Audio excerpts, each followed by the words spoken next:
citizen in the advent of fake news and disinformation in my country. We need to work it out. We need to prove that we are the voice of the people. We are the media. We are the facilitators. Aniya na ang mga balita nga nahagpat sa Newsline Philippines Information Center. Ako si Paul Palacio. Tutok na!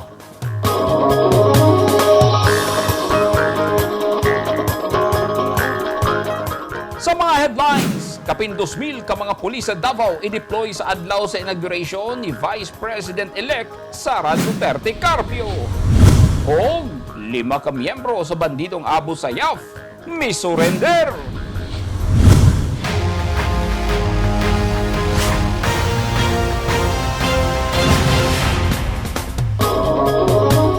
Sa detalye sa atong mga balita, 12 kaadlaw na lang manumpa na si Davao City Mayor Sara Duterte Carpio isip Vice Presidente sa Pilipinas ug dinhi mismo sa syudad sa Davao atubangan sa iyang katawhan.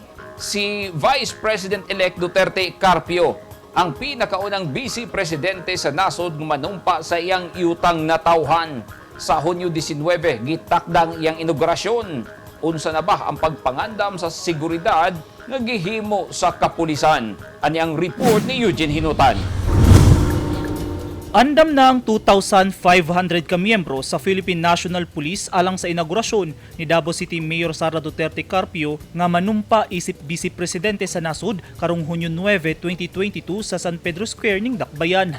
Una nang namahayag si Philippine National Police Director for Operations Major General Valeriano De Leon nga andam na ang PNP sa inaugurasyon ni VP Duterte Carpio. The strength of Pro 11 is enough to contain the security required for the off-taking of Vice President-elect Mayor Inday Sara Duterte. We will probably be around just to supervise. But in terms of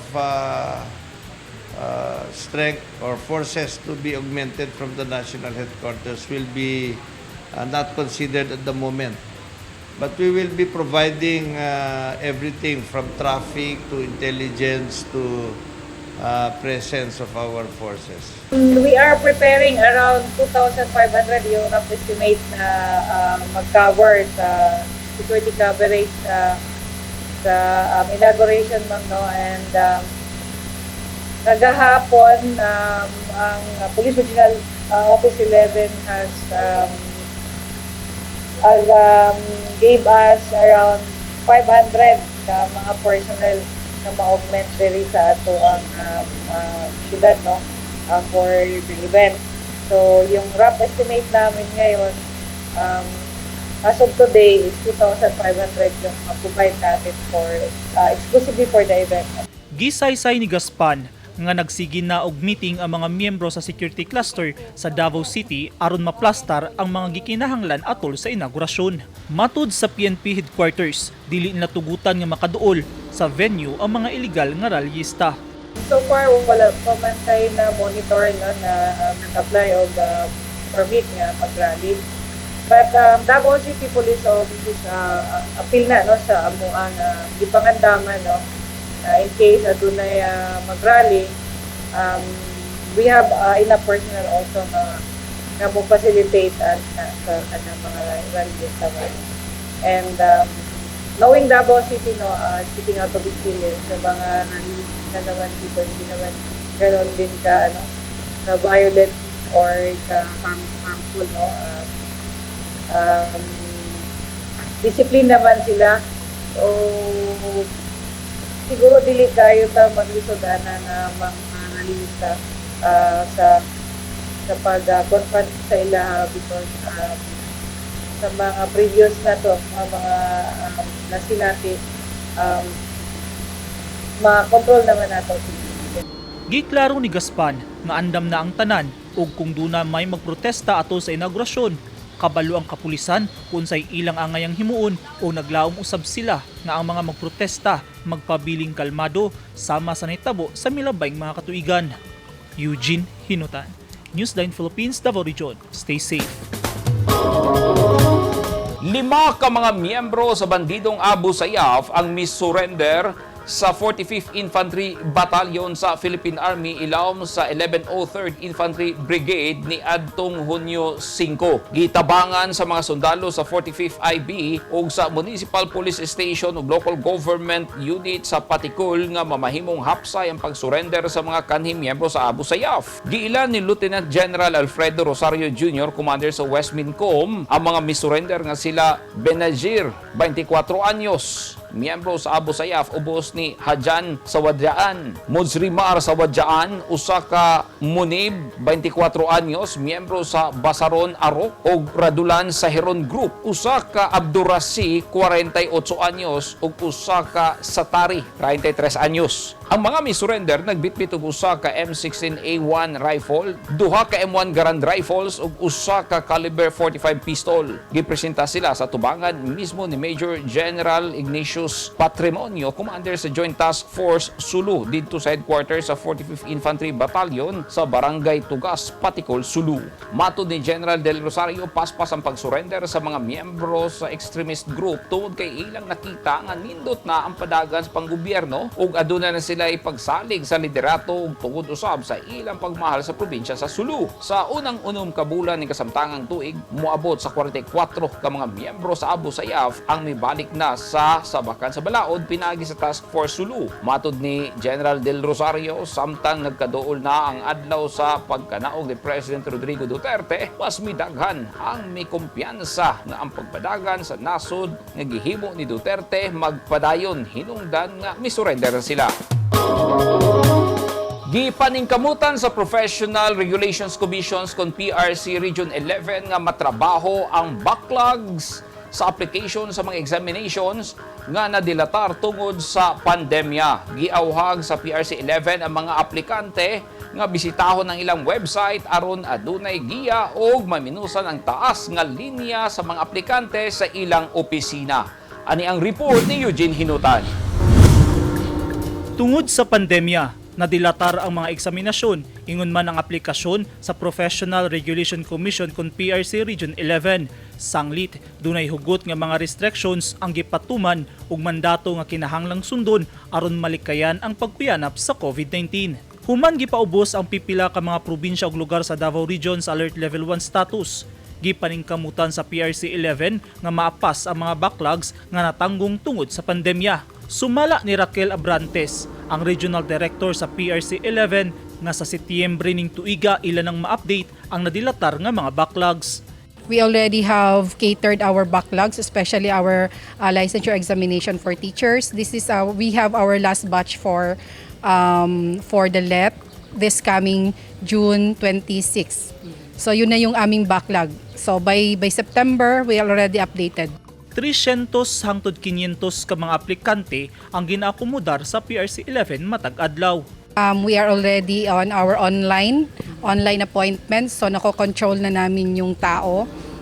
We are catering as much as 300 to 500 clients per day, no, in the regional office. Iba pa yung nasa service center natin. But sa ngayon, kaya lang siguro nagkakarami when we have holidays, yung mga biglaang holidays natin or yung mga walang pasok. Kaya yung ating mga supposed to be naka-appointment during that day will be catered the next office hours nor office work day. Yun. Kaya medyo na-double up. Gawas sa online application, online na sab ang pagbayad sa mga aplikante aron makunhura ng taas nga linya sa mga aplikanteng moadto sa regional office aron magbayad. So, hindi naman na ngayon pumipila masyado. May rami pa rin pila, especially during the application ng LET kasi nga nagdagsaan lahat ng ating mga applicants. Yung mga hindi na-cater or were not able to attend the examination or to take the examination for the past three schedules, yun yung hinabol nila sa last batch natin. Kaya medyo kasi nga during pandemic, no, they have reasons na ang iba mga nag-positive yan, yung iba may travel restrictions, so hindi sila naka-attend. So lahat yan ngayong Ngayon sila magti-take na examination kaya medyo dumami ang aming mga clients. But it's manageable. Okay naman na ang aming pila ngayon. Actually hindi na ganun kahaba ang pila unless deadline ng filing ng examination. Matud sa PRC 11 nga in-person gihapon ang pagsumite sa mga requirements sa mga aplikante nga moadto sa ilang opisina ug giauhag ang tanang mga aplikante nga kumpletuhon una ang mga rekisitos nga gikinahanglan una ipasa sa opisina aron dili madilatarang ilang transaksyon. Makita sa website sa PRC 11 ang listahan sa mga rekisitos nga kinahanglan sa PRC. Busa tambag sa PRC 11 sa mga aplikante nga kanunay bisitahon ng ilang website aron ma-update. Pwede sab nga magpadala og mensahe sa PRC 11 pinaagi sa email o diba kaha sa ilang Facebook page alang sa dugang impormasyon ug mga pangutana. Eugene Hinutan, Newsline Philippines, Davao Region. Stay safe. Ugma na ang katapusang adlaw sa pagsumite sa mga midaog nga kandidato sa ilang Statement of Contributions and Expenditures ni atong milabay nga elections. Pila kaha ang gigasto ni President-elect Ferdinand Bongbong Marcos Jr. Pila ba ang gigasto sa usa ka kandidato nga walay kontra ni adtong milabay nga elections? Ani ang report. Hangtod ugma na lang Miyerkules, Hunyo 8, mo sumiter sa ilang Statement of Contributions and Expenditures kon SOSE ang mga midagan ug midaog niadtong May 9, 2022 elections. Gipahinumduman ni Department of Interior and Local Government Secretary Eduardo Año kaganihang buntag ang tanang midaog sa eleksyon nga gikinahanglan nga mosumiti sila sa ilang SOSE aron dili sila magkaproblema sa ilang paglingkod. Sa iyang opisyal nga pahayag, gipahinunuman ni Secretary Anyo ang mga kandidato sa pulisya sa DILG nga no SOSI, no oath-taking o gikinahanglan nga ang tanang politiko magsubay niini. Ang SOSI, usa ka dokumento kung diin idetalye sa mga kandidato o sa ilang partido ang ilang gastos niadtong milabayng eleksyon sa ilang pagpangampanya. Ilista usab sa mga kandidato ang pangalan sa mga tao, mga institusyon nga naghatag kanila og hinabang makashman o unsa nga mga butang nga ilang nadawat o sa ilang partido. Matod ni Anyo, ang ngayang musunod ang tanang midaog o tanang midagan sa balaod tungod kay kinahanglan nilang ipakita nga limpyo ang ilang termino. Akong gipangutana si Davao City 3rd District Congressman Isidro Ungab. Yes, karong simana ha. Okay, we are supposed to submit it 30 days after election. So, na-prepare na nako. Wala na ko ma-file tayo kay dito pa ko sa Manila. We were very busy with the canvassing. So, gitapos na lang po na ko up to last day of session last Wednesday. Bago lang po nakauli. So, maupod ang pag-file na mo. Sa ako ang, maragahapon lang ko naka-finalize sa ako ang SOSE na file na.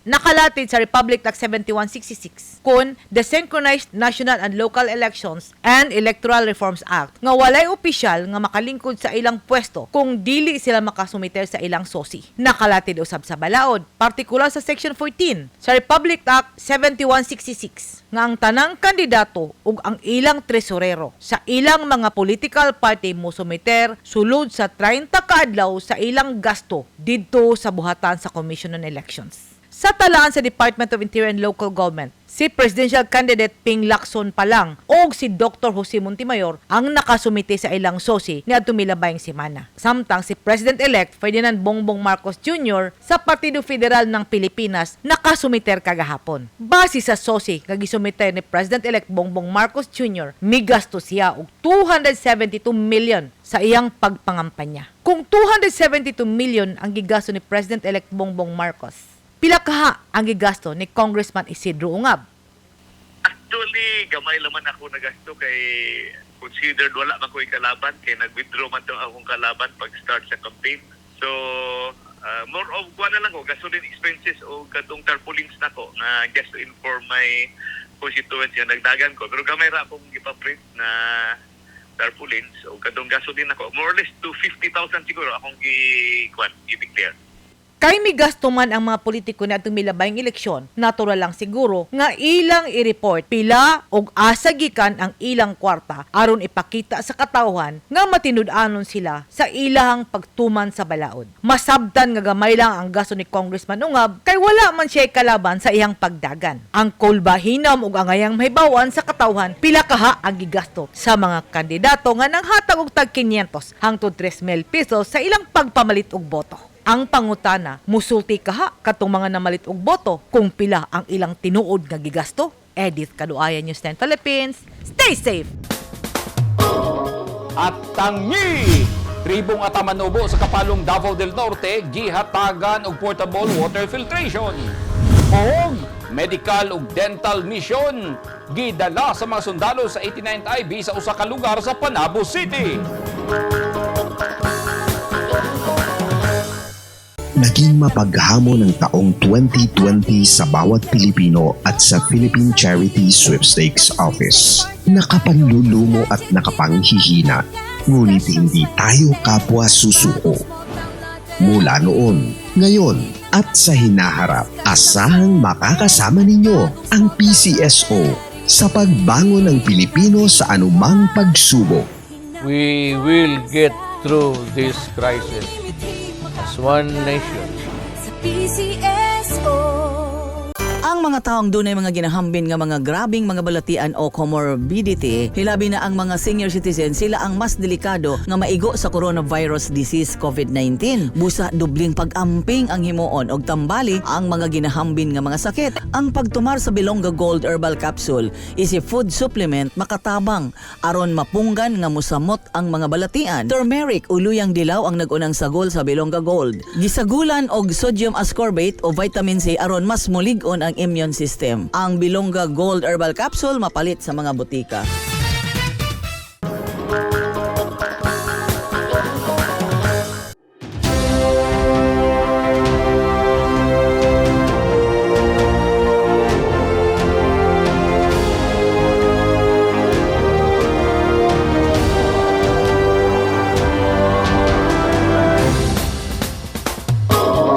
This portion is brought to you by Toyota.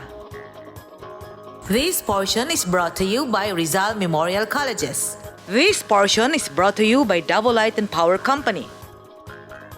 Gihatagan og 40 ka mga portable water filtration devices ang mga miyembro sa tribong Atamanobo sa Barangay Gupitan sa Kapalong, Davao del Norte. Ang Giving Life Philippines kuyog ang mga sundalo ubang ahensya sa gobyerno ug non-government agencies ang midunol sa mga water filtration nga 40 ka boxes nga Life Straw 2.0 portable water filtration. 40 sab ka mga benepisyaryong Atamanobo tribe ang girelocate gikan sa sitio Tapayanon ngadto na sa sitio Mundol, Gupitan, Kapalong ang nakadawat. Ang Life Straw water filtration makawagtang sa mga kagaw nga magresulta og mga waterborne diseases. Masala niini ang mga hugaw sa tubig gikan sa gripo, tubig ulan, tubig sa sapa, sa lawa, busay o deep well. Ang grupo kauban ang tropa sa 60th Infantry Battalion nagpahigayon sa bug feeding activity ngadto sa 1,500 ka mga bata.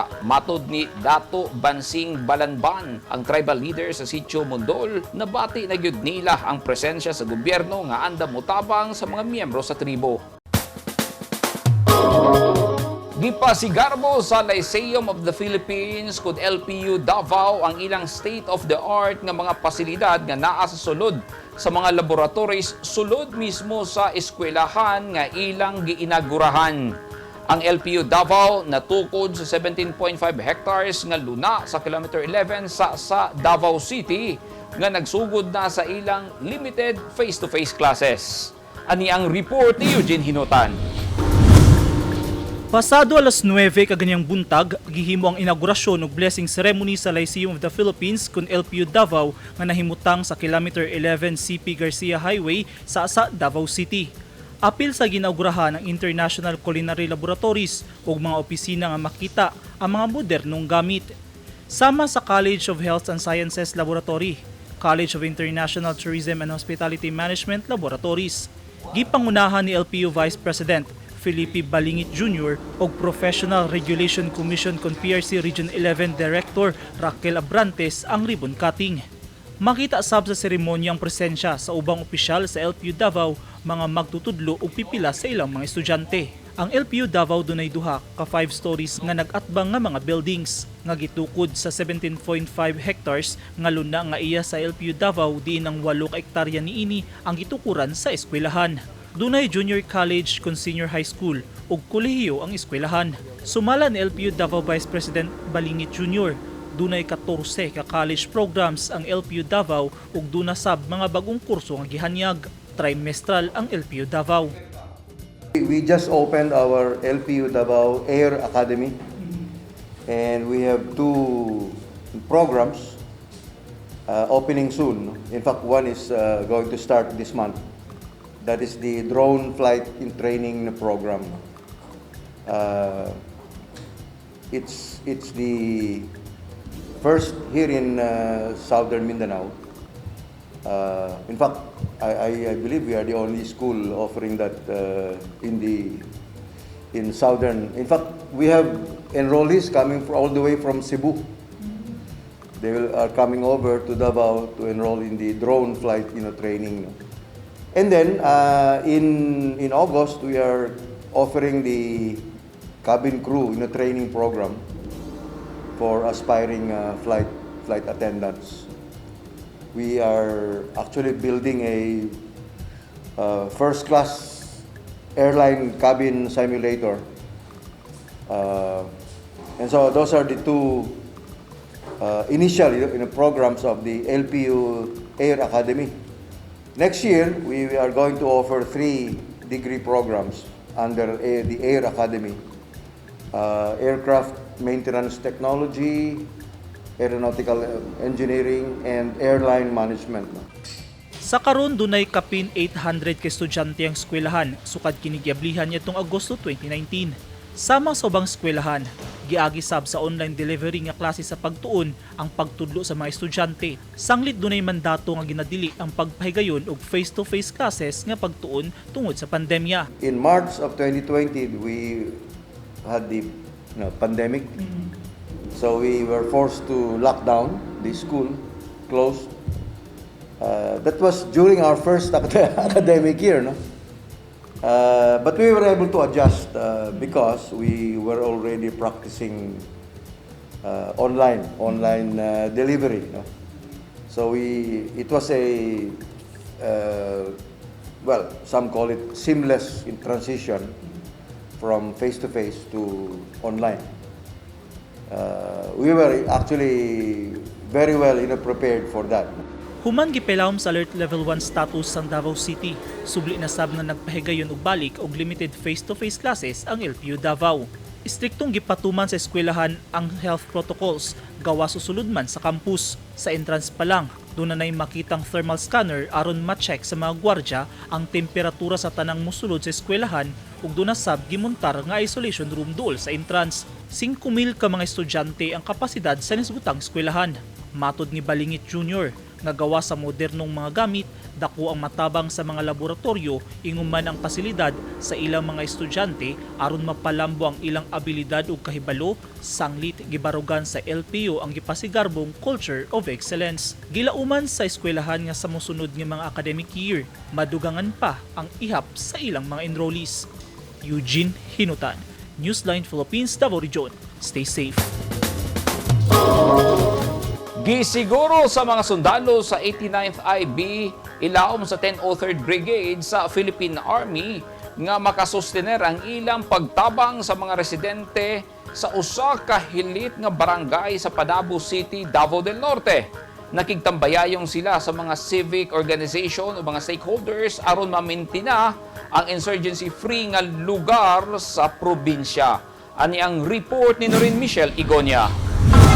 Libreng pagkaon, gupit ug tsinelas ang nadawat sa mga bata sa Purok 3 sa Barangay Tibungol, Panabo City, Davao del Norte. Nasa medical ug dental mission na diin gipanghatagan og libreng tambal ug vitamins ang mga benepisyaryong residente. Apil sa serbisyo ang check-up ug legal consultation. Kini ang gidalit sa mga sundalo nga serbisyo ngadto sa mga residente sa tinguha nga dili na makaporma ang mga NPA aron manglingla og mga residente. Kuyog sa mga sundalo ang usa ka civic organization. Lubos po na nagpapasalamat ang 89th Infantry Macatao Battalion sa pamumuno ni Lieutenant Colonel Donald P. Gapod, Infantry GC Philippine Army, sa Junior Chamber International Panabo sa pamumuno ni Ma'am Julie Marie Intilis, at sa Barangay Council ng Barangay Tibungol. Naway ito lang isa lamang mga kolaborasyon ng 89ID at ng GCI Panabo para mapagpatuloy ang mga serbisyo na kinakailangan ng ating mga residente para sa peace and development. Usa sa nakabenepisyo ang residenteng si Regina Colminas nga dako ang pasalamat kay gihatdan sila og libreng serbisyo. Salamat kami sa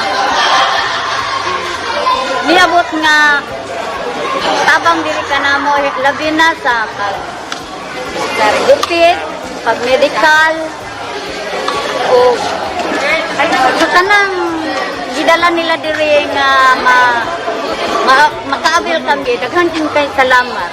Para sa mga barangay officials, dako kayong tabang sa ilang mga residente ang gidala nga libreng serbisyo sa ilang lugar, hilabi na ngadto sa mga nagpitos nga pamilya.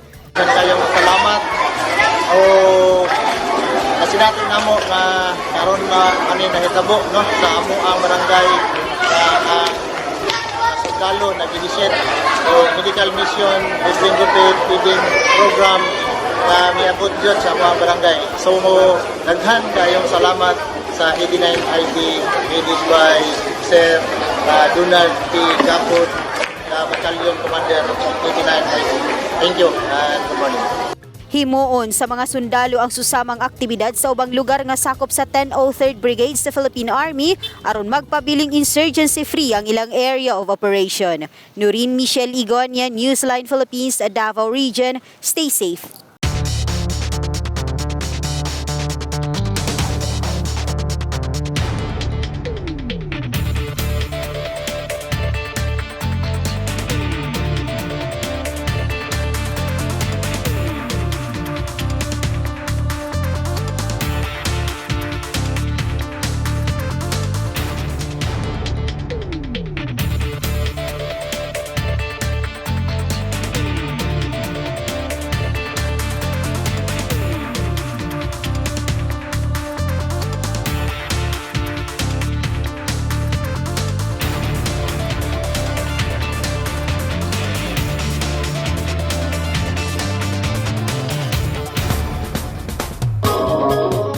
Kadto naghingpit sa mga balita nga nahagpat sa Newsline Philippines Information Center. Alang sa dugang balita, bisitaha ang website nga www.newsline.ph. Sa Facebook page, Instagram newsline.ph ug sa Twitter, newsline.ph. Kung aduna mo'y mga balita o impormasyon sa inyong tagsa-tagsa ka mga lugar sama sa sunog ug baha, mamahimo ka na ninyong i-share pinagi sa Newsline Messenger. Masundan na sabi ninyo pinagi sa pag-subscribe sa YouTube channel sa Newsline Philippines. Ako si Paul Palacio. Daghang salamat and stay safe!